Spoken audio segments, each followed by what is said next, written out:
우리 기도하고 직장인 예배 시작하겠습니다. 하나님 감사합니다. 이 시간에도 함께하여 주시옵소서. 말씀대로 응답하여 주시옵소서. 귀한 시간 내서 하나님 앞에 나온 자들에게 은혜를 더하여 주옵소서. 주 예수 그리스도의 이름으로 기도합니다. 아멘.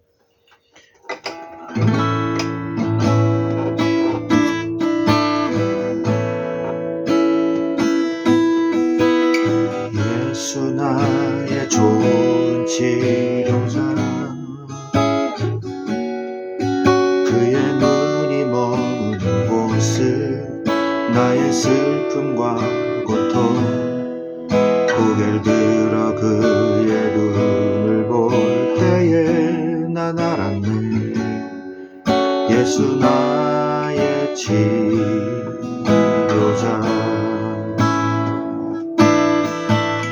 예수 나의 좋은 치료자, 그의 눈이 머무는 곳은 나의 상처와 아픔, 영원히 흐를 것 같았던 눈물 다 멎었네. 예수 나의 치료자,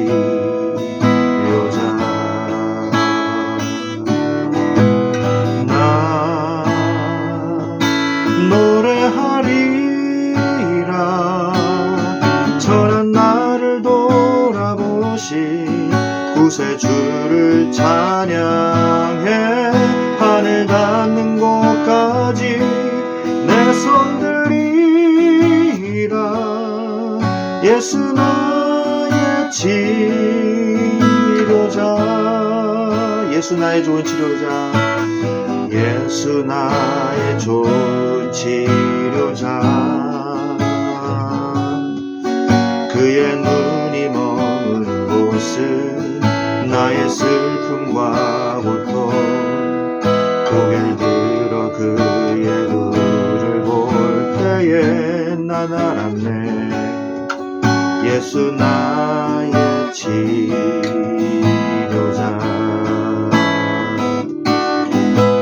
예수 나의 좋은 치료자,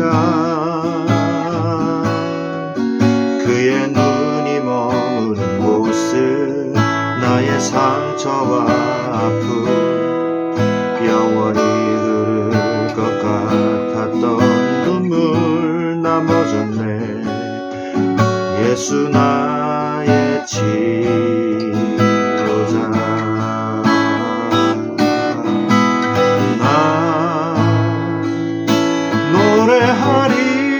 노래하리라.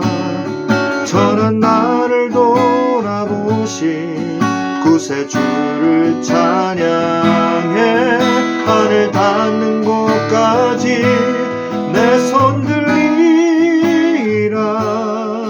예수 나의 치료자,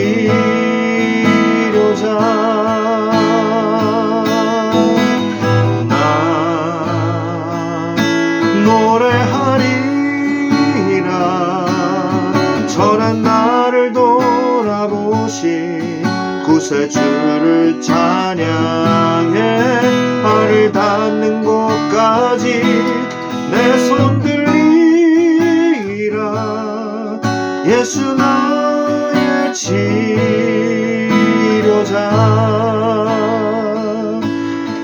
예수 나의 치료자,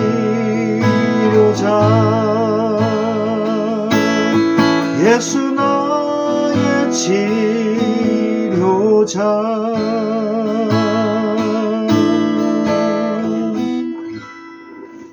아멘.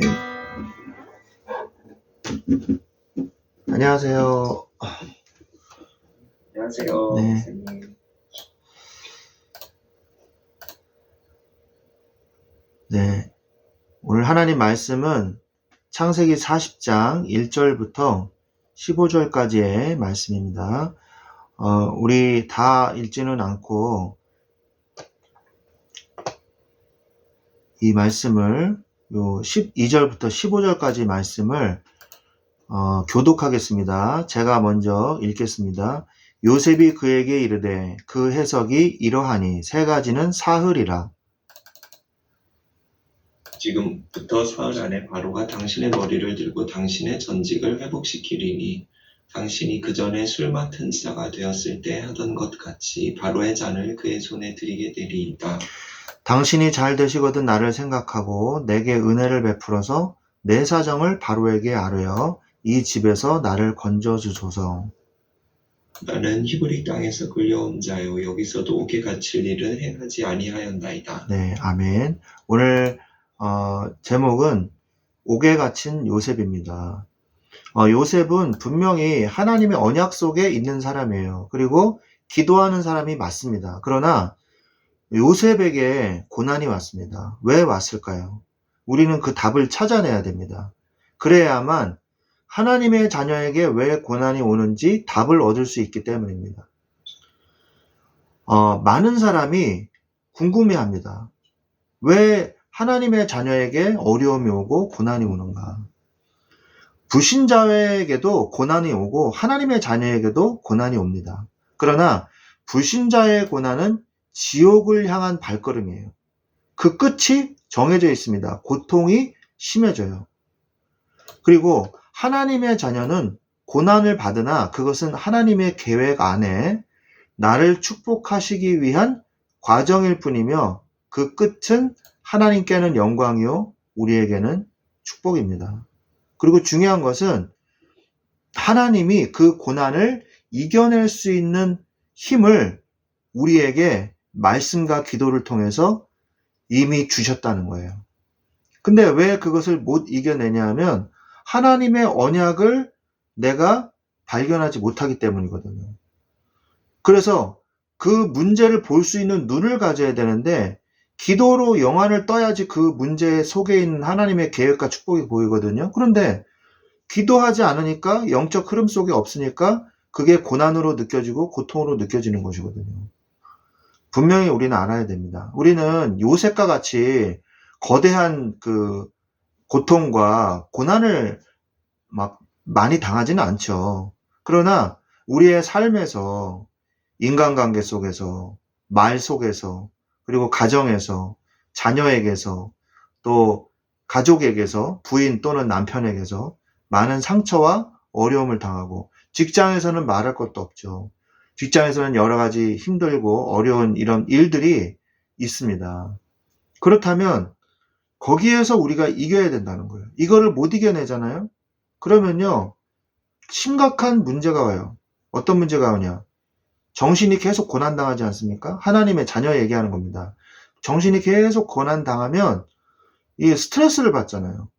스트레스를 받으면 어떻게 되냐? 육신이 망가져요. 육신이 점점 쇠약해지고 병듭니다.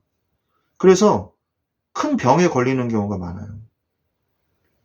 그래가지고 어떤 사람은요, 이 정신적 고통과 이 스트레스를 이기지 못해서 우울증에 걸리기도 합니다. 또는 자살까지 해요. 하나님의 자녀가. 그러니까 불신자 비슷하게 돼버린다니까요. 우리가 하나님의 자녀죠. 죽으면 천국 가는 거 맞습니다. 죄와 사망의 법에서 해방된 거 분명히 맞아요. 그래서 우리가 죄와 사망의 법으로부터 벗어났어요. 그러나 우리가 자칫 이 사단의 시험에 속으면 불신자와 같은 인생을 살다가 천국에 간다니까요. 우리는 굳이 그럴 필요가 없는데 근데 사용을 해야 된다는 거예요. 중요한 거는. 사용을 해야 이것을 누릴 수 있도록 하나님이 우리에게 주셨거든요. 근데 우리가 누리지를 못하면요. 없는 거하고 똑같은 거예요. 우리한테 100만 원짜리 수표가 아무리 지갑에 이렇게 넣어 있어도 사용하지 않으면요.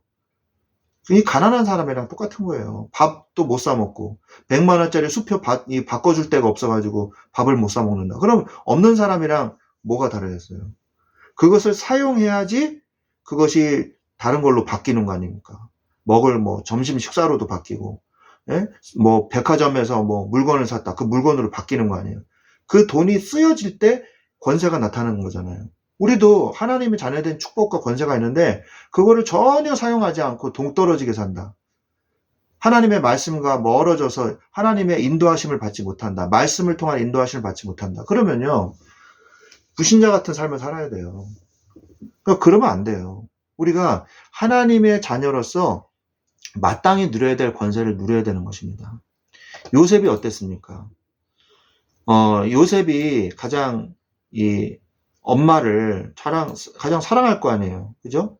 엄마가 4명에다가 아버지는 1명이고 엄마는 4명이고 형제들은 배다른 형제들은 수두룩하고 그 중에서 막내에서 2번째거든요.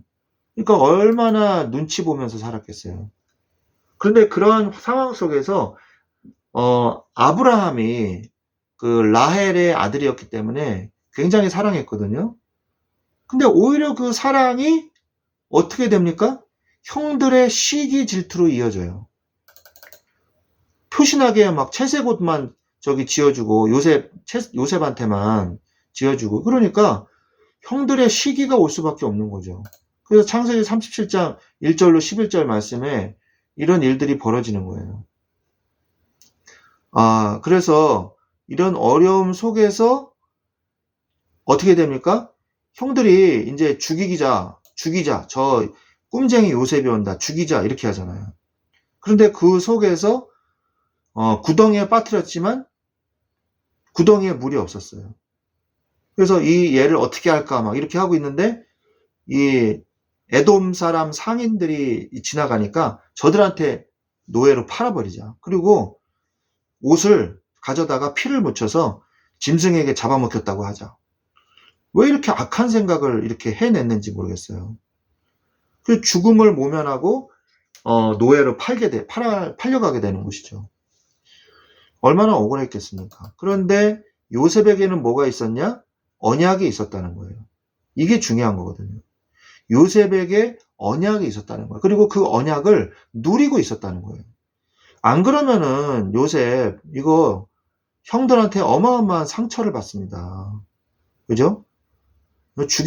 죽이고 싶을 만큼 상처를 받아요. 왜? 처음에 첫 번째 인류의 살인이 뭐예요? 형제간에 일어났잖아요. 에서와 아벨이잖아요. 그죠? 가인과 아벨이잖아요. 죄송합니다. 가인과 아벨이잖아요. 그 형제의 살인이 일어났잖아요. 충분히 형들 죽이고도 남거든요. 언약이 없으면요, 저주가 임하는 거예요. 언약으로 저주를 물리쳐야 되거든요. 우리에게 고통이 옵니까? 고통이 오면 어떻게 물리쳐야 돼요? 하나님이 주신 예수 그리스도의 언약으로 물리쳐야 되는 거예요. 말씀으로 물리쳐야 되는 거예요. 기도로 물리쳐야 되는 거예요. 또 어떻게 됐습니까? 노예에서 사는 것도 억울한데 감옥살이를 했잖아요. 언제 나올지도 모르는, 형량도 없는, 언제 빠져나올지도 모르는 그런 감옥에 들어갔잖아요.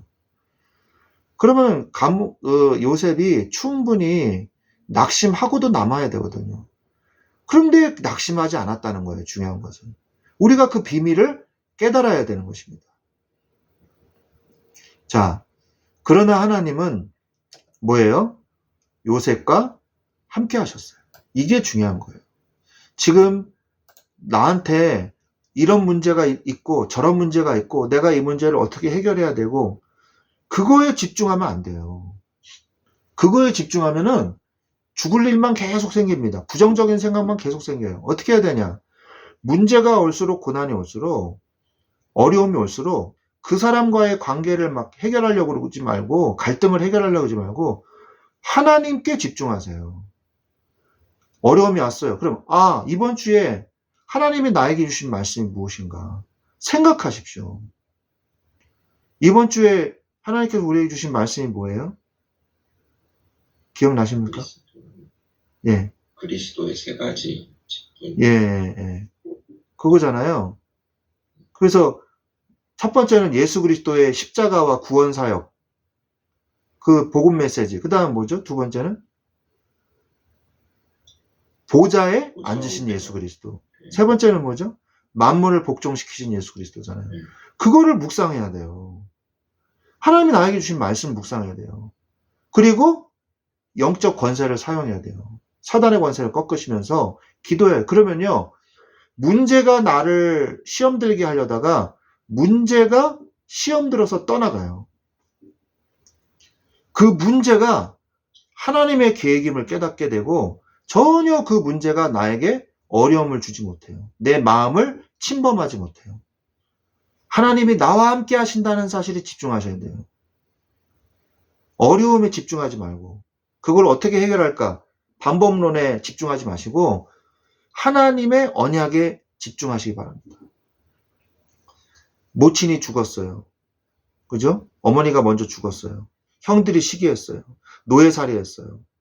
또 그 노예살이하는 그 집에 보디발 총독의 부인이 요셉을 또 유혹했어요. 그런데 그것까지 다 좋았어요. 유혹에 넘어가지 않고 도망갔어요. 근데 그 총독 부인이 복수심에 불타가지고 치욕스럽다 이거죠. 내가 꼬셨는데 네가 안 넘어와? 그래가지고 저자가 나를 겁탈하려고 했다고. 오히려 누명을 뒤집어 씌웠죠. 그래서 어떻게 됩니까? 주인이 그것을 오해해가지고 감옥으로 가죠. 그런데 감옥으로 가야만 하는 하나님의 계획이 있던 거예요. 술 관원장과 빵 관원장을 만나야 했던 것이죠. 하나님이 계획 속에 우리가 어려움을 당한다 할지라도 하나님의 계획 속에 있다면 우리는 평안할 수 있는 것입니다. 내가 사망의 음침한 골짜기로 다닐지라도 해를 두려워하지 않을 것은 주께서 나와 함께 하심이라. 주의 지팡이와 막대기가 나를 안위하시나이다. 다윗이 목동이었던 다윗이 하나님께 고백하는 시편 23편 1절로 6절 말씀이잖아요. 해를 두려워하지 않을 것은 주께서 나와 함께 하심이라. 그죠? 다윗에게 뭐가 왔어요? 고음이 왔어요. 사자가 왔어요. 두려워하지 않았어요. 골리앗 앞에 섰습니다. 두려워하지 않았어요. 나를 죽이려는 사울 왕 앞에 섰어요. 두려워하지 않았어요. 다윗에게 뭐가 있었기 때문에? 하나님의 언약이 있었기 때문에. 우리에게도 뭐가 있습니까? 하나님의 언약이 있잖아요. 그러면 분명히 하나님은 나의 인생을 알고 계시고 우리 이영재님의 인생을 알고 계시고 가족을 알고 계시고 직장을 알고 계시고 생각을 알고 계시고 문제와 사건을 알고 계신다는 것이죠. 그러면 하나님의 계획은 무엇인가? 그것만 깨달으면 되는 거 아닙니까? 그래서 그들이 꿈을 꾸죠. 하나님이 꾸게 하신 것이죠. 그래서 요셉이 해석한 대로 술 관원장은 다시 복귀하게 되고 빵 관원장은 이 나무에 걸려서 새들이 뜯어먹히는 이 사형을 당하게 되죠. 그런데 또 바로 또 요셉을 풀어주면 되는데 그 은혜를 입어놓고서는 싹 잊어버려요. 왜? 아직 시간표가 안 됐거든요. 요셉이 얼마나 약 오르겠어요. 저 인간이 말이야 나 때문에 내가 이렇게 해석을 해줘가지고 미래를 알고 이렇게 했으면은 나를 풀어줄 정도는 되는데 왜 안 풀어줄까 생각할 거 아닙니까? 그래도 요셉은 뭐예요? 그 문제가 아니라 그 사람을 미워하는 게 아니라 그 뒤에 계시는 하나님의 섭리, 하나님의 계획을 봤던 거죠. 그러지 않고서는 이런 어려움을요 이겨낼 수가 없어요. 정신문제 들지. 스트레스 받아가지고 암 걸리지. 고혈압 걸리죠. 안 그래요? 어떻게 해서든지 막 우울증 걸려가지고 자살할 정도 아닙니까? 이 정도면은. 근데 이걸 다 이겨냈단 말이에요. 분명히 요셉은 하나님의 언약을 알고 있었고 기도하는 사람이었을 거예요. 그래야 이걸 이겨낼 수 있거든요. 드디어 하나님의 시간표가 됐습니다. 바로 왕이 꿈을 꾸게 된 거죠. 그래서 결론은 아시죠?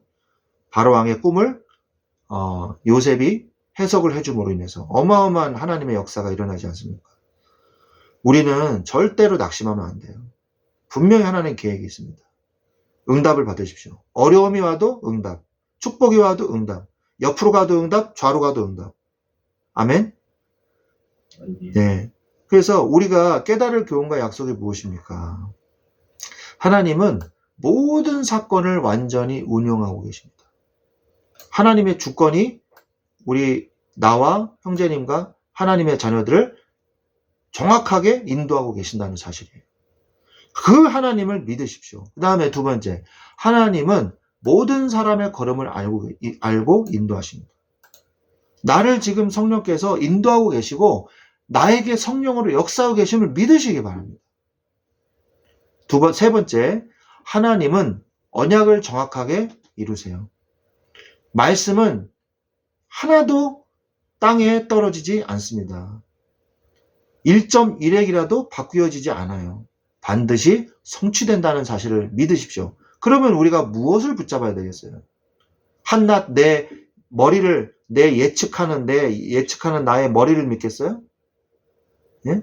내가 그동안 아부를 많이 떨어놓은 내 직장 상사나 동료를 믿겠어요?